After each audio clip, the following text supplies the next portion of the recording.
Everybody knows that at the beginning of the pandemic, telemedicine really exploded. It was obviously here before then, but it exploded in a huge way during the pandemic.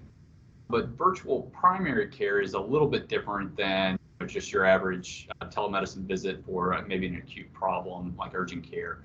Tell us what you mean by virtual primary care. Yeah, for sure. And I'd make a specific point to say virtual primary care and virtual care, not specifically telehealth, because that to me, most people when they hear telehealth, they tend to think of a video visit, maybe a telephone call. The virtual primary care part, in the same way that primary care spans the care continuum, virtual care as well. So I always include in that like that asynchronous messaging, so texting kind of through a patient portal, because I think that really that's part of the glue that keeps it together. So for me, virtual primary care, it's the same.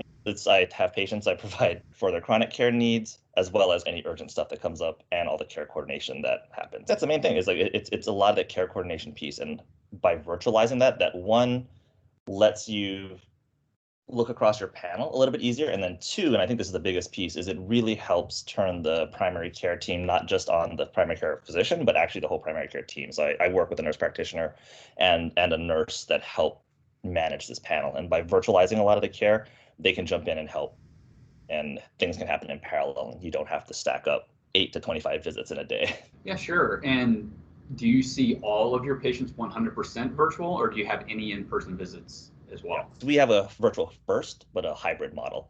So 80% of the time, I'm doing either video visits, phone calls, or messaging with the patients. I have a reserved day in clinic for patients in my region that I can see in person. And there are things that have to be done. Vaccines need to be delivered in person, certain physical exam things, and even patients that don't necessarily need a physical exam but are pretty complex, I'll have them come in and we'll talk. So I don't think we lose that personal touch at all, and having that hybrid ability is helpful. The other nice thing is that we can take care of a lot of the easy med refill, med reconciliation things before the visit, even days before the visit. So the time spent in person in the clinic is really high yield time.